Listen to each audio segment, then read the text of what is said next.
มื้อนี้ขอให้พวกเขามาร่วมกันแบ่งปันพระคุณของพระเจ้าโดยการศึกษาพระคัมภีร์ภายใต้หัวข้อพระมารดาเยรูซาเล็ม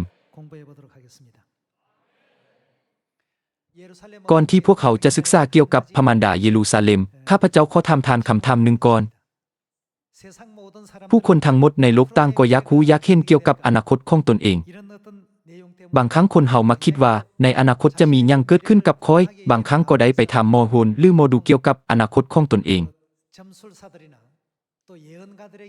เป็นย้อนว่าพวกเขาอยากรู้อยากเห็นพวกเขาสนใจอนาคตของตนเองว่าข้อยจะเป็นหยังในอนาคตถ้าข้อยได้เวียกในหน่วยงานรัฐบาลข้อยจะได้ตำแหน่งหยังหรือข้อยจะมีรายได้เท่าใดพวกเขาอยากรู้เกี่ยวกับสิ่งต่างๆดังเช่นนี้เกี่ยวกับอนาคตของพวกเขา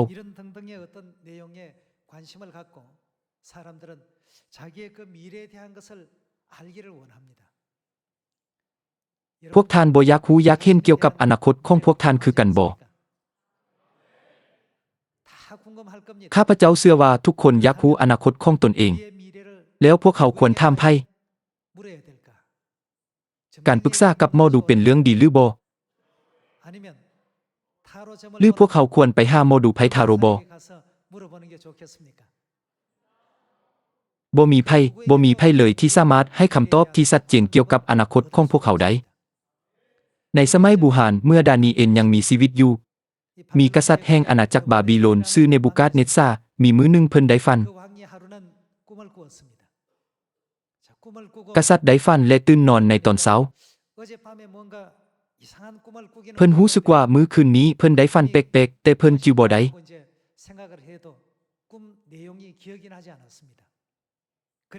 ดังนั้นเพิ่นจึงได้เอิ้นพวกหมอโหรหมอดูและหมอวิชาอาคมทั้งหมดมาผู้ที่เราจะปรึกษาหารือเกี่ยวกับการปกครองอาณาจักรและได้ถามพวกเขาเกี่ยวกับความฝันของเพิ่นในมื้อคืนนี้เฮาฝันเห็นหยังนี้แม่นคำถามของเพิ่นย้อนว่าพวกเขาเคยทำไว้เกี่ยวกับอนาคตของจักรพรรดิมาโดยตลอดถ้าพวกเขามีความสามารถในการเบิ่งเห็นอนาคตใดก็จะง่ายสำหรับพวกเขาที่จะบอกเล่าถึงสิ่งต่างๆในอดีตด้วยเหตุนี้กษัตริย์จึงได้เอิ้นพวกเขาทั้งหมดมากษัตริย์ได้เอิ้นพวกเขามารวมกันและถามพวกหมอดูว่ามื้อคืนนี้เฮาได้ฝันแต่เฮาจิบ่ได้ฉะนั้นจงเล่าความฝันให้เฮาฮู้เด้เมื่อกษัตริย์ถามพวกเขาสามารถให้คำตอบได้บ่มีไผในพวกเขาสามารถให้คำตอบได้พวกเขาแม่นผู้ที่อ้างว่าฮู้อนาคตคือสิ่งที่ยังบ่ทันเกิดขึ้นแต่พวกเขาบ่สามารถฮู้สิ่งที่ได้เกิดขึ้นในอดีต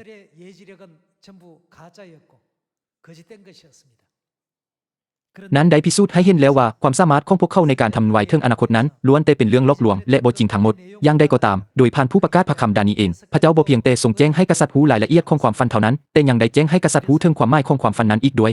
สร้างหน้าอัศจรรย์หลายซ้ำใดแล้วพวกเขาควรถามไผเกี่ยวกับอนาคตของพวกเขาสมมุติว่าเมื่อท่านกำลังสงสัยเกี่ยวกับอนาคตของท่านแล้วมีคนแปลกหน้าปรากฏตัวอยู่ต่อหน้าท่านและว่าเจ้าจะกลายเป็นบุคคลที่ยิ่งใหญ่ถึงแม้นว่าเจ้ากำลังประสบกับความยุ่งยากในปัจจุบันแต่อีกบ่ดนเจ้าจะได้พบกับสายผู้ที่ยิ่งใหญ่คนหนึ่งและหลังจากที่เจ้าได้พบกับเหล่าแล้วเจ้าจะมีชีวิตที่แตกต่างจากเดิมอย่างสิ้นเชิงซึ่งจะรุ่งเรืองอย่างแท้จริง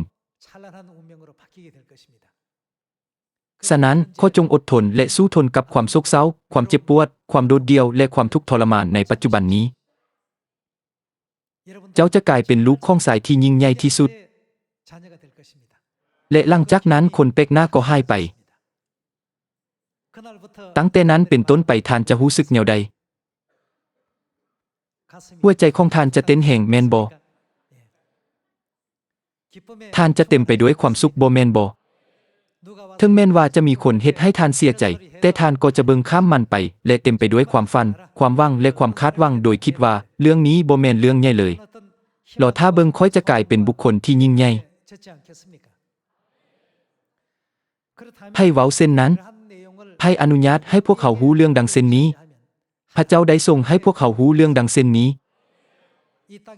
บ่แม่นหมอดูหรือหมอผีหรือคนอื่นใดทั้งสิ้น แต่แม่นพระเจ้าผู้ที่ทรงรู้อนาคตของพวกเขาอย่างเที่ยงกงได้ทรงให้พวกเขารู้เกี่ยวกับสิ่งที่จะเกิดขึ้นในอนาคตของพวกเขาพระองค์ได้ทรงให้พวกเขารู้ว่าพวกเขาเป็นบรรดาลูกของพระเจ้าองค์ยิ่งใหญ่สูงสุดพวกเขาบ่แม่นสิ่งที่มีชีวิตที่อาศัยอยู่ถึงดาวเคราะห์น้อยๆที่มีเส้นผ่าศูนย์กลางเพียงแต่ 12,760 กิโลเมตรเท่านั้นแต่แม่นผู้สืบทอดของผู้ที่สร้างจักรวาลที่บ่มีที่สิ้นสุดและบ่มีขอบเขตและทรงบริหารจัดการจักรวาลทั้งหมดฉะนั้นมื้อนี้ขอให้เฮามาศึกษาว่าเป็นหยังพระเจ้าจึงทรงบอกให้พวกเขารับรู้ถึงการดำรงอยู่ของพระเจ้าพระมารดา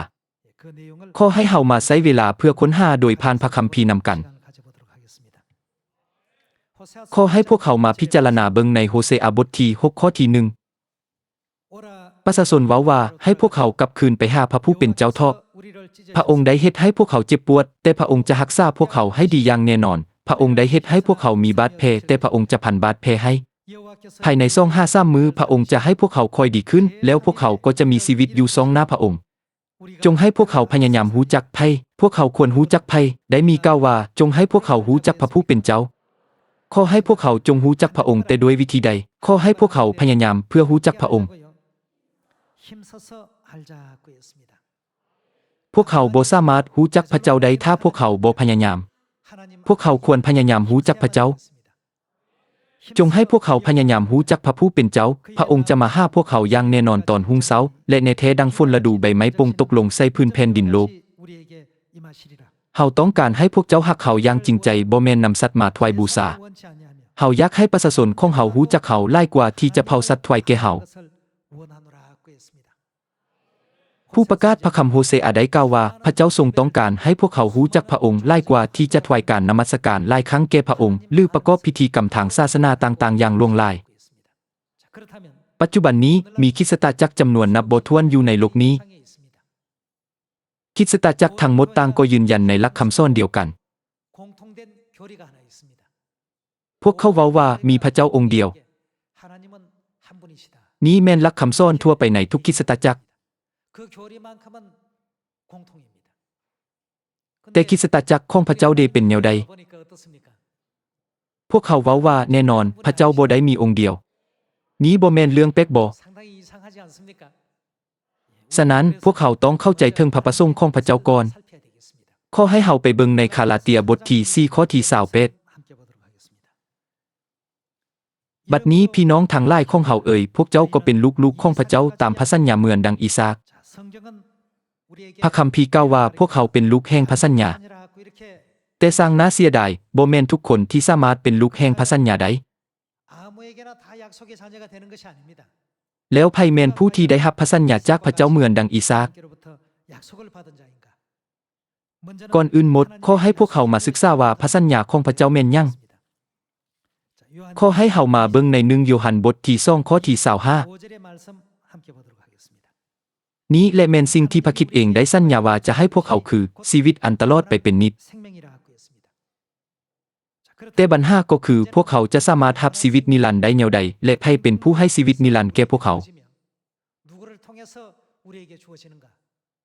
พระเจ้าได้ทรงแสดงสิ่งนี้โดยผ่านนิมิตของอัครทูตโยฮันขอให้พวกเขาไปเบิ่งในพระนิมิตบทที่4ข้อที่11ข้าแด่พระผู้เป็นเจ้าพระเจ้าของข้าพระองค์ทั้งหลายพระองค์เป็นผู้สมควรที่จะได้รับคำสรรเสริญเกียรติศักดิ์ศรีและฤทธิ์อำนาจด้วยว่าพระองค์ได้สร้างสรรพสิ่งพระเจ้าได้ทรงสร้างสรรพสิ่งและโดยพระประสงค์ของไผโดยพระประสงค์ของพระเจ้าโดยพระประสงค์สรรพสิ่งเหล่านี้ก็ดำรงคงตัวและมีชีวิตอยู่บัดนี้ขอให้พวกเขามาคิดนำกันเกี่ยวกับชีวิตโดยการเชื่อมโยงกับทุกสิ่งที่พระเจ้าได้ทรงสร้างขึ้นพวกเขาจำเป็นต้องพิจารณาอย่างละเอียดว่าสิ่งที่มีชีวิตทั้งหมดรับชีวิตได้แนวใดพวกเขาได้รับชีวิตนี้จากไผพวกเขาต้องคิดเกี่ยวกับเรื่องนี้อยู่ในดาวโลกของพวกเขาที่พระเจ้าได้ทรงสร้างขึ้นนี้มีนกกำลังบินอยู่ในท้องฟ้าปลาที่ลอยอยู่ในทะเลและสัตว์ต่างๆที่แล่นอยู่ถึงหน้าดิน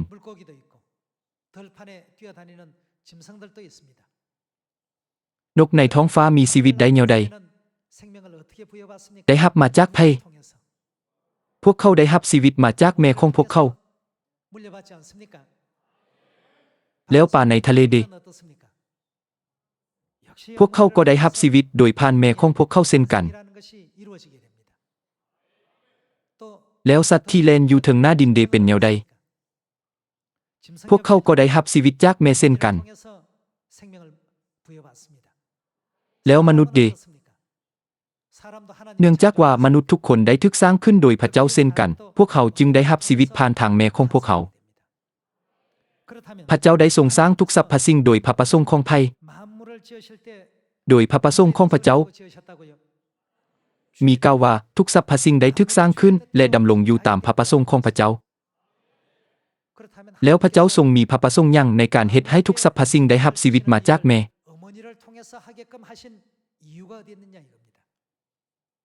ในพระประสงค์ของพระเจ้าพอบ่สามารถให้กำเนิดแก่ลูกใด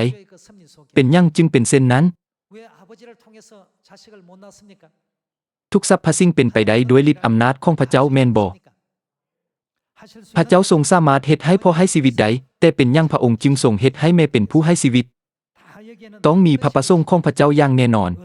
ขอให้พวกเขาไปเบิ่งในปฐมกาลบทที่1ข้อที่26และซอกหาพระประสงค์ของพระเจ้าที่ทรงเฮ็ดเช่นนั้นแล้วพระเจ้าก็กล่าวว่าบัดนี้เฮาจะสร้างมนุษย์ให้คล้ายคือเฮาพระคัมภีร์เป็นพยานว่าพระเจ้าผู้ทรงเอิ้นตนเองว่าเฮาได้ทรงสร้างมนุษย์พระคัมภีร์ทุกฉบับที่เขียนเป็นภาษาเกาหลีฝรั่งเยอรมันอังกฤษและสเปนล้วนแต่เขียนแบบเดียวกันพระคัมภีร์กล่าวไว้อย่างชัดเจนเช่นนั้นแต่เป็นหยังคริสตจักรอย่างล่วงลายจึงสร้างสอนคนทางหลายว่าพระเจ้าองค์เดียวได้ทรงสร้างมนุษย์เป็นสิ่งที่ผิดอย่างยิ่งขอให้มาสืบต่อในข้อที่26แล้วพระเจ้าก็กล่าวว่าบัดนี้เฮาจะสร้างมนุษย์ให้คล้ายคือเฮาเขาจะมีอำนาจเหนือป่านกสัตว์ทั้งหมดบ่ว่าสัตว์เลี้ยงหรือสัตว์ป่าสัตว์ใหญ่หรือสัตว์น้อยก็ดีดังนั้นพระเจ้าจึงสร้างมนุษย์ให้คล้ายคือพระองค์พระองค์สร้างเขาให้เป็นทรายพระเจ้าได้ทรงสร้างไผ่และหญิงพระเจ้าได้ทรงสร้างพวกเขาตามรูปแบบของพระเจ้าแล้วผู้ชายและผู้หญิงก็ได้ถูกสร้างขึ้น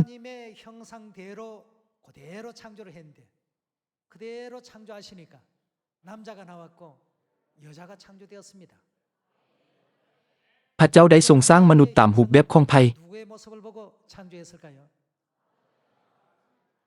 มนุษย์เป็นผลงานของพระเจ้าซึ่งถูกสร้างขึ้นตามสภาพของพระเจ้าที่เป็นแบบผู้ชาย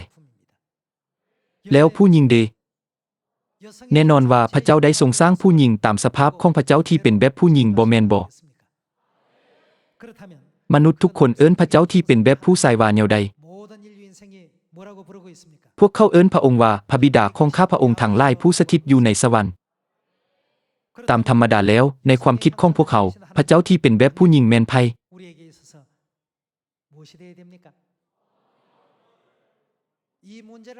เพื่อเฮ็ดให้พวกเขารู้จักเรื่องนี้พระเจ้าได้ทรงสร้างทุกสิ่งตามพระประสงค์ของพระองค์และเมื่อพระองค์ทรงประทานชีวิตให้แก่ทุกสรรพสิ่งพระองค์ได้ทรงประทานให้ผ่านทางแม่เท่านั้นถ้าพวกเขาบ่อยู่ในท้องแม่ตาหูดังปากนิ้วมือและนิ้วตีนของพวกเขาก็จะบ่สามารถถูกสร้างขึ้นมาได้ถ้าบ่มีแม่พวกเขาก็บ่สามารถดำรงอยู่ได้เป็นหยังพระเจ้าจึงทรงสร้างทุกสรรพสิ่งดังเช่นนี้นี้แม่นสิ่งสำคัญที่สุดที่พวกเขาควรรู้ฉะนั้นพระคัมภีร์จึงกล่าวว่าพวกเขาควรพยายามรู้จักพระผู้เป็นเจ้าอิงตามปึ้มเฮบเลอสิ่งของต่างๆในโลกนี้เป็นเพียงการลอกแบบและเงาของสิ่งที่อยู่ในสวรรค์เท่านั้นดังที่มีพ่อและแม่ที่เป็นมนุษย์อยู่ในโลกนี้แล้วจะต้องมีพระอยู่ในสวรรค์ต้องมีพระเจ้าพระบิดาและพระเจ้าพระมารดาอย่างใดก็ตามคริสตจักรหลายแห่งบ่สนใจต่อถ้อยคำในปฐมกาลบทที่1แต่ยืนยันว่ามีพระเจ้าองค์เดียวสิ่งใดเฮ็ดให้พวกเขาเว้าเช่นนั้นปรากฏว่าแม่นย้อนถ้อยคำในเอเฟโซบทที่4ข้อที่5ที่กล่าวว่ามีพระผู้เป็นเจ้าองค์เดียวมีความเชื่อเดียวและมีบัพติศมาเดียวมีพระเจ้าองค์เดียวท่านบ่รู้สึกสับสนบ่เมื่อท่านอ่านข้อนี้ท่านอาจคิดว่าโอ้พระคัมภีร์กล่าวว่ามีพระเจ้าองค์เดียวแต่เป็นหยังพวกเขาจึงเว้าว่ามีพระเจ้า2องค์ส่วนต่อไปแม่นสำคัญหลาย มีพระเจ้าองค์เดียวคือพระบิดาของมนุษย์ทุกคนทึกแล้วพระบิดาทรงมีองค์เดียวพวกเขาสร้างซ่อนว่ามีพระเจ้าสององค์แต่พระบิดาทรงมีองค์เดียวแน่นอนว่าพระเจ้าพระบิดาทรงมีองค์เดียวอย่างบ่ต้องสงสัยเลยแต่บ่ได้มีเพียงแต่พระเจ้าพระบิดาเท่านั้นแต่ในที่นี้ยังมีพระเจ้าพระมารดาที่ทรงเป็นรูปแบบผู้หญิงด้วยทุกถ้อยคำในปึ้มพระคัมภีร์ทั้ง66เล่มบ่ได้ถูกบันทึกไว้โดยความคิดและปัญญาของมนุษย์แต่โดยพระวิญญาณบริสุทธิ์ของพระเจ้าฉะนั้นพวกเขาต้องเชื่อตามที่เป็นอยู่นั้นแม่นปัญญาบ่แม่นบ่มีความแตกต่างระหว่างคำเว้าที่ว่าพระเจ้าพระบิดาของสรรพสิ่งทั้งปวงทรงมีองค์เดียวดังที่เขียนไว้ในเอเฟโซบทที่4และคำเว้าที่ว่ามีพระเจ้าองค์เดียวถ้าพวกเขาทึกถามว่ามีพระเจ้าพระบิดาองค์เดียวบ่พวกเขาก็ต้องตอบว่าอาเมนแต่ถ้าพวกเขาทึกถามว่ามีพระเจ้าองค์เดียวบ่พวกเขาต้องตอบว่าบ่แม่นแน่นอนว่าพระเจ้าพระบิดามีองค์เดียวแต่มีพระเจ้าสององค์พระเจ้าพระบิดาและมีไผอีกพระเจ้าพระมารดาทรงดำรงอยู่อย่างแท้จริงเพื่อให้มนุษย์ทุกคนเข้าใจความจริงนี้ผ่านทางพระคัมภีร์66เล่มพระเจ้าได้ทรงสร้างแบบจำลอง2คนขึ้นมาแบบจำลองทั้ง2แม่นอาดัมและเอวาอาดัมและเอวาเป็นมนุษย์คู่ทำอิฐที่ถูกสร้างขึ้นตามรูปแบบของพระเจ้าดังที่ได้บันทึกไว้ว่าพระเจ้าได้ทรงสร้างทุกสรรพสิ่งโดยพระประสงค์ของพระองค์มีพระประสงค์ของพระเจ้าในการสร้างอาดัมและมีพระประสงค์ของพระเจ้าในการสร้างเอวาขอให้พวกเขาไปเบิ่งในโรมบทที่5ข้อที่14และคิดเกี่ยวกับอาดัมก่อน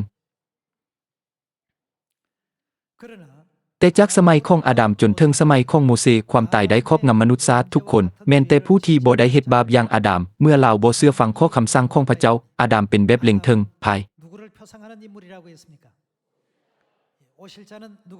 ไผแม่นผู้ที่จะมาภายหลังในส่วนสุดท้ายของพระนิมิตบทที่22ได้บันทึกไว้ว่าอาเมนข้าแด่พระเยซูเจ้าเชิญมาเถิดฉะนั้นผู้ที่จะมาภายหลังหมายถึงพระเยซูถ้าอย่างนั้นอาดัมก็เป็นสัญลักษณ์ถึงพระเยซูและพระเยซูทรงเป็นพระบิดาฝ่ายจิตวิญญาณของพวกเขา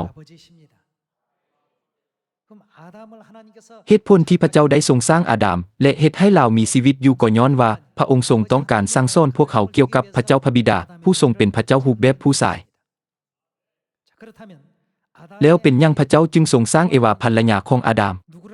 นางเป็นสัญลักษณ์ถึงไผขอให้พวกเขามาเบิ่งในปฐมกาลบทที่3ข้อที่19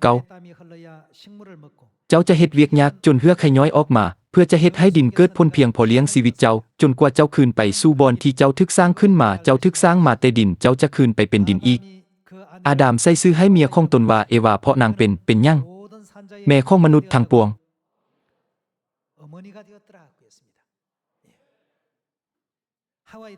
ชื่อเอวาหมายความว่าแนวใด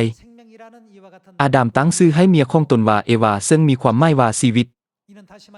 เว้าอีกอย่างหนึ่งนั้นหมายความว่ามนุษย์ทุกคนได้รับชีวิตนิรันดร์โดยผ่านทางพระเจ้าพระมารดาเท่านั้นถูกต้องบ่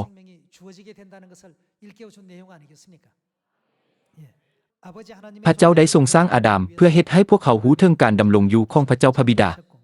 และพระเจ้าได้ทรงสร้างเอวาเพื่อเฮ็ดให้พวกเขารู้ถึงการดำรงอยู่ของพระเจ้าพระมารดา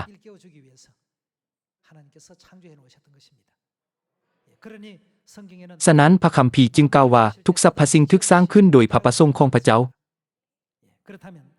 สำหรับเวลาแห่งการปรากฏตัวของเอวานั้นผู้ประกาศพระคำโยฮันได้อธิบายไว้อย่างละเอียดแล้วขอให้เฮามาพิจารณาเบิ่งในโยฮันบทที่6ข้อที่39แม่นความประสงค์ของพระองค์ผู้ที่ได้ใช้เฮามาที่เฮาต้องบ่เสียผู้ใดผู้หนึ่งในคนเหล่านั้นที่พระองค์ได้มอบให้แก่เฮาแต่เพื่อเฮาจะได้ให้เข้าทุกคนเป็นคืนมาสู่ชีวิตในมื้อสุดท้ายพระองค์ทรงหมายความว่าอย่างใดเมื่อทรงกล่าวว่าจะให้เป็นคืนมาสู่ชีวิตในมื้อสุดท้ายพระองค์จะทรงประทานหยังให้แก่ผู้ที่ตายไปแล้วหมายความว่าพระองค์จะทรงประทานชีวิตแก่พวกเขา 2,000 ปีก่อนพระเยซูได้ทรงเสด็จมาสู่โลกนี้ในฐานะพระเจ้าผู้ทรงฤทธิ์อำนาจยิ่งใหญ่แล้วเป็นหยังพระองค์จึงจะทรงประทานชีวิตในมื้อสุดท้ายบ่แม่นในเวลานั้นนี้เป็นจุดสำคัญหลายในการรู้จักพระเจ้าในข้อที่40มีบันทึกไว้ว่าด้วยว่าสิ่งที่พระบิดาของเฮาประสงค์แม่นให้ทุกคนที่เห็นพระบุตรและเชื่อในพระองค์นั้นมีชีวิตอันตลอดไปเป็นนิจ ฝ่ายเฮาจะให้พวกเขาเป็นคืนมาสู้ชีวิตในมื้อสุดท้ายมีกล่าวไว้ว่าพระองค์จะทรงให้ประชาชนของพระองค์เป็นคืนมาสู้ชีวิตในมื้อสุดท้ายพระเยซูทรงสามารถประทานชีวิตนิรันดร์แก่ทุกคนที่เชื่อในพระองค์ในเวลานั้นได้และช่วยพวกเขาให้พ้นได้แต่เป็นหยังพระองค์จึงทรงกล่าวว่าจะทรงช่วยพวกเขาให้พ้นในมื้อสุดท้ายพระองค์บ่ได้ทรงกล่าวว่าพระองค์จะทรงช่วยพวกเขาให้พ้นในเวลาใดก็ได้แต่แม้นในมื้อสุดท้ายพระองค์ทรงกล่าวเช่นนั้นซ้ำแล้วซ้ำอีกขอให้พวกเขาไปเบิ่งในข้อที่44บ่มีผู้ใดดอกมาหาเฮาได้นอกจากว่าพระบิดาผู้ที่ได้ใช้เฮามาสักนำผู้นั้นมาหาเฮาและเฮาจะให้เราเป็นคืนมาสู่ชีวิตเมื่อใดในมื้อสุดท้ายพระเยซูได้ทรงกล่าวซ้ำแล้วซ้ำอีกว่าพระองค์จะทรงให้พวกเขาเป็นคืนมาสู่ชีวิตในมื้อสุดท้ายพระองค์ได้ทรงกล่าวถ้อยคำเดียวกันนี้เป็นครั้งที่3ว่าเฮาจะให้เราเป็นคืนมาสู่ชีวิตในมื้อสุดท้าย3เทื่อแม่นเพียงพอแล้วแต่พระองค์ได้ทรงกล่าวซ้ำอีกข้อที่54ผู้ที่กินเนื้อกายของเฮาและดื่มเลือดของเฮาก็มีชีวิตอันตลอดไปเป็นนิจและเฮาจะให้เขาเป็นคืนมาสู่ชีวิตในมื้อสุดท้ายตอนนี้เป็นเทื่อที่4แล้วพระองค์ได้ทรงกล่าวว่าพระองค์จะทรงเฮ็ดให้พวกเขาเป็นคืนมาสู่ชีวิตในมื้อสุดท้ายพระองค์ได้ทรงประกาศข้อความสำคัญดังเช่นนั้นในเวลานี้ถ้าอย่างนั้นเป็นหยังพระสัญญาของพระเจ้าเรื่องชีวิตนิรันดร์จึงเกี่ยวข้องกับมื้อสุดท้ายขอให้พวกเขามาซอกหาคำตอบถึงเหตุผลที่พระเจ้าได้ทรงกำหนดสิ่งนี้ไว้ล่วงหน้าขอให้มาพิจารณาเบิ่งในพระนิมิตบทที่19ข้อที่7จงให้พวกเขายินดีและดีใจเถิดจงให้พวกเขาสรรเสริญความยิ่งใหญ่ของพระองค์ด้วยว่าเวลาแห่งการสมรสของลูกแก่พระเจ้าก็มาถึงแล้วลูกแก่พระเจ้าหมายถึงไผนั้นแม่นพระเยซูคริสต์ลูกแก่พระเจ้าแม่นพระเยซูแต่นี้บ่แม่นพระเยซูผู้ทรงเสด็จมาเพื่อทำอิฐ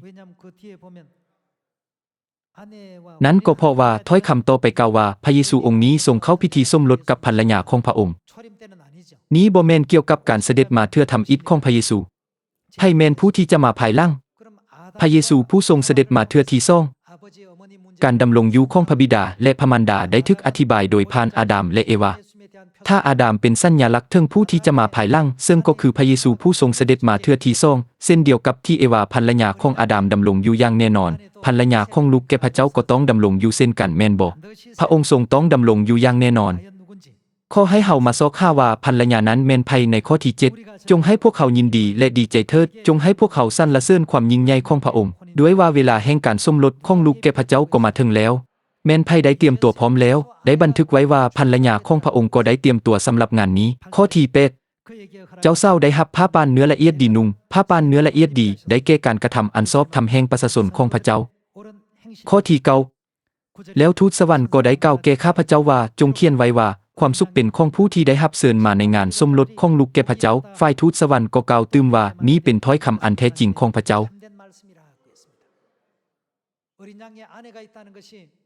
ความจริงที่ว่าเจ้าเศร้าของลูกแก่พระเจ้าดำรงอยู่นั้นเป็นพระคำที่แท้จริงของพระเจ้าและพระคำที่ว่าความสุขเป็นของผู้ที่ได้รับเชิญมาในงานสมรสของลูกแก่พระเจ้าก็เป็นพระคำของพระเจ้าเช่นกัน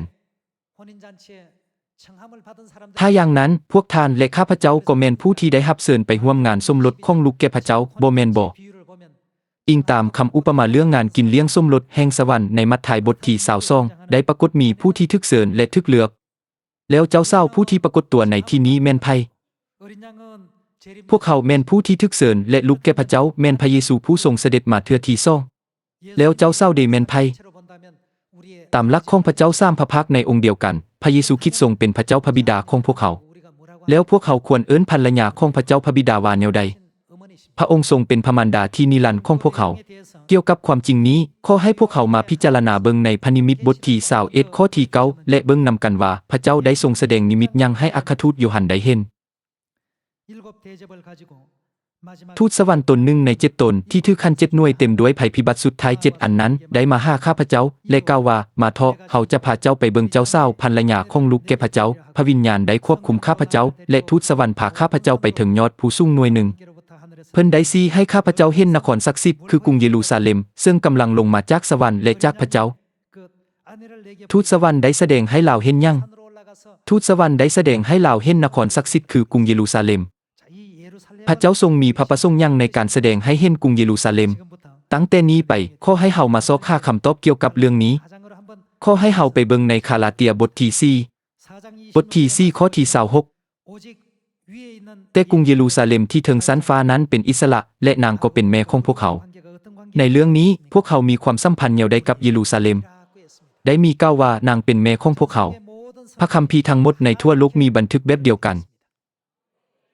มีบันทึกไว้ว่าแต่กรุงเยรูซาเล็มที่ถึงชั้นฟ้านั้นเป็นอิสระและนางก็เป็นแม่ของพวกเขาเดี๋ยวนี้พวกเขามีพระเจ้าพระมารดาหรือบ่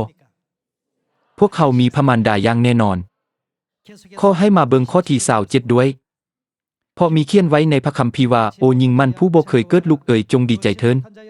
เจ้าผู้ที่บ่เคยเจ็บท้องคลอดลูกจักเทื่อจงฮ้องขึ้นด้วยความสมชื่นยินดีซาด้วยว่าหญิงที่ทึกประหางก็มีลูกหลายกว่าหญิงที่พัวบ่เคยมีปะบัดนี้พี่น้องทั้งหลายของเฮาเอ๋ยพวกเจ้าก็เป็นหยังเป็นลูกแห่งชีวิตนิรันดร์เหมือนดังอีซากเส้นเดียวกับอีซากพวกเขาเป็นลูกแห่งพระสัญญาผ่านทางพระมารดาข้อที่29ในคราวนั้นลูกที่เกิดตามธรรมดาได้ข่มเหงผู้ที่เกิดเพราะพระวิญญาณของพระเจ้าและเดี๋ยวนี้ก็ยังเป็นคือกันแต่พระคัมภีร์กล่าวว่าอย่างใดพระคัมภีร์กล่าวว่าจงไล่หญิงทาสและลูกของนางนี้ไปเสียด้วยว่าลูกของหญิงทาสจะบ่ได้มีส่วนในทรัพย์สินของผู้เป็นพ่อร่วมกับลูกของหญิงเซลิโซนเหตุฉะนั้นพี่น้องทั้งหลายเอ่ยพวกเขาจึงบ่เป็นลูกของหญิงทาสแต่เป็นลูกของไผของหญิงเซลิโซนถ้าพวกเขาเป็นลูกของหญิงเซลิโซนพวกเขาควรเอิ้นหญิงนั้นว่าแนวใดในฐานะที่เป็นลูกของนางพระมารดาของพวกเขาเหตุฉะนั้นพี่น้องทั้งหลายเอ่ยพวกเขาจึงบ่เป็นลูกของหญิงทาสแต่เป็นลูกของหญิงเซลิโซนเป็นหยังพระคัมภีร์ทั้ง66เล่มจึงกล่าวถึงพระมารดาซ้ำแล้วซ้ำอีกเหตุผลนั้นสามารถพบได้ในหน้าสุดท้ายของพระคัมภีร์ในพระนิมิตบทที่22พระนิมิตบทที่22ข้อที่17แล้วพระวิญญาณและเจ้าเศร้าก็กล่าวว่าสำหรับปื้มพระนิมิตนี้แม่นไผได้แสดงมันให้แก่ไผพระเยซูได้ทรงแสดงสิ่งนั้นให้แก่อัครทูตโยฮันเห็นอยู่ที่เกาะปัตโมคำพิญญาณที่แท้จริงของพระเจ้าได้ถูกมอบให้แก่อัครทูตโยฮันโยฮันได้เห็นพระวิญญาณและเจ้าเศร้ากล่าวถ้อยคำเหล่านั้นพระวิญญาณแม่นไผพระวิญญาณแม่นพระเจ้าพระบิดาและแม่นไผที่อยู่เคียงข้างพระองค์ในฐานะเจ้าเศร้าของพระบิดาของพวกเขาพระองค์ทรงกำลังเฮ็ดหยังโยฮันได้เห็นพระองค์ทรงกำลังกล่าว2,000 ปีก่อนโยฮันได้เห็นพระองค์ทรงกล่าวในนิมิตอยู่ถึงเกาะปัตโมพระวิญญาณและเจ้าเศร้าทรงกล่าวว่ามาเถาะโยฮันได้ยินอย่างชัดเจนเราได้ยินพระวิญญาณทรงกล่าวอย่างชัดเจนและได้ยินเจ้าเศร้าทรงกล่าวเช่นกันมาเถาะทุกๆคนที่ยินเรื่องนี้ก็ต้องเว้าคือกันว่ามาเถาะจงมาเถาะผู้ใดก็ตามที่หิวน้ำจงรับเอาน้ำแห่งชีวิตไปดื่มโดยบ่ต้องเสียค่าเพียงแต่ไผเท่านั้นที่สามารถให้น้ำแห่งชีวิตแก่พวกเขาได้เพียงแต่พระเจ้าเท่านั้นทรงสามารถประทานน้ำแห่งชีวิตให้แก่พวกเขาได้สรุปแล้วพระวิญญาณและเจ้าเศร้าทรงเป็นไผพระองค์ทรงเป็นพระเจ้าพระเจ้าทรงเอิ้นและเต้าห่มมนุษย์ทั้งปวงฉะนั้นจึงได้กล่าวไว้ว่าพวกเขาบ่ควรตื่มหรือตัดสิ่งใดสิ่งหนึ่งออกจากพระคำแห่งคำทำไว้ทั้งหมดนี้เกี่ยวกับการเอิ้นของพระเจ้าข้อที่18ข้าพระเจ้าคือโยฮันเตือนทุกคนที่ได้ยินคำทำไว้ในปึ้มนี้อย่างเด็ดเดี่ยวว่าถ้าผู้ใดผู้หนึ่งตื่มข้อความใดๆใส่ในปึ้มนี้พระเจ้าจะเอาภัยพิบัติที่บ่งไว้ในปึ้มนี้ตื่มเป็นการลงโทษใส่ผู้นั้นถ้าผู้ใดผู้หนึ่งตัดข้อความใดๆออกจากคำทำไว้ในปึ้มนี้พระเจ้าจะตัดส่วนแบ่งผลจากต้นไม้แห่งชีวิตและแห่งนครศักดิ์สิทธิ์ของผู้นั้นซึ่งได้มีกล่าวไว้ในปึ้มนี้เมื่อพวกเขาอ่านพระคัมภีร์ตามที่บันทึกไว้โดยบ่เพิ่มเติมหรือตัดข้อความใดๆออกจากพระคัมภีร์ในที่นั้นมีพระเจ้าจักองค์พระเจ้าพระบิดาและพระเจ้าพระมารดามีพระเจ้าพระบิดาและพระเจ้าพระมารดาถ้าบ่ได้ผ่านทางพระเจ้าพระมารดาจะมีหยังขาดหายไปในตัวพวกเขาชีวิตนิรันดร์จะบ่สามารถถูกมอบให้พวกเขาได้เลยสำหรับเวลาที่พระเจ้าพระบิดาจะทรงประทานชีวิตแก่มนุษย์ทั้งปวงเมื่อใดนั้นเมื่อพวกเขาเบิ่งเวียกงานแห่งการเนรมิตสร้างของพระเจ้าเอวาจะปรากฏในตอนท้ายของการเนรมิตสร้างใน6มือ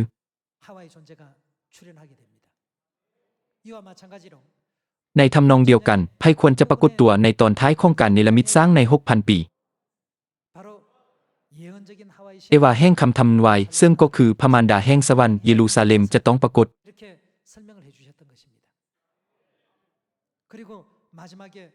นั้นแม่นเหตุผลที่ว่าเจ้าสาวภรรยาของลูกแก่พระเจ้าได้เตรียมตัวพร้อมแล้วในสมัยสุดท้ายนี้ เดี๋ยวนี้ถึงเวลาแล้วที่พระองค์จะทรงปรากฏตัว ในสมัยสุดท้ายแห่งพระวิญญาณบริสุทธิ์พระเจ้าพระมารดาทรงมาปรากฏเพื่อประทานบางสิ่งแก่มนุษย์ชาติทั้งปวง นั้นแม่นยังในสมัยสุดท้ายพระองค์ได้ทรงเสด็จมาเพื่อให้ชีวิตแก่พวกเขาตามคำทำนายอิงตามคำทำนายเมื่อกิ่งของต้นเดือเทศแตกออกเป็นใบอ่อนพระบิดาได้ทรงเสด็จมาทรงรับบัพติศมาและทรงเปิดทางแห่งข่าวประเสริฐแล้วก่อนที่พระองค์จะทรงเสด็จขึ้นสู่สวรรค์ดังที่เอวาได้ทึกสร้างขึ้นโดยกระดูกข้างของอาดามพระมารดาก็ได้ทรงปรากฏตัวหลังจากที่พระบิดาได้ทรงเสด็จขึ้นสู่สวรรค์พระคัมภีร์สร้างซ่อนพวกเขาเส้นนี้ฉะนั้นพวกเขาคริสตจักรของพระเจ้าจึงเชื่ออย่างแท้จริงว่าชีวิตจะบ่สามารถถูกมอบให้แก่พวกเขาได้ถ้าปราศจากพระเจ้าพระมารดาต้องมีพระเจ้าพระมารดาด้วยบ่แม่นเพียงแต่พระเจ้าพระบิดาเท่านั้นและพระเจ้าพระผู้ช่วยให้พ้นทรงต้องประทับอยู่ในซีโอนบอนที่ฉลองเทศกาลต่างๆของพระเจ้า2,000 ปีก่อนเมื่อพระเยซูได้ทรงเสด็จมาสู่โลกนี้พวกฟาริสัยและพวกธรรมจารย์ได้พบพระเยซูคริสต์ต่อหน้าเป็นยังพวกเขาจึงบ่เชื่อในพระองค์ถ้าพวกเขาถามมนุษย์ทุกคนว่าพวกท่านสามารถต้อนรับพระเยซูได้บ่ถ้าพระองค์ทรงปรากฏอีกครั้งในสมัยนี้พวกเขาทุกคนจะตอบว่าได้อาเมนอย่างใดก็ตามถ้าพวกเขาเว้าว่าพระองค์ได้ทรงสวมใส่สภาพเนื้อหนังและปรากฏตัวในรูปร่างมนุษย์อีกครั้งพวกท่านเชื่อเรื่องนี้ได้บ่พวกเขาก็จะเว้าบ่ออกพระองค์จะทรงปรากฏตัวต่อผู้ที่รอคอยท่าพระองค์เมื่อใด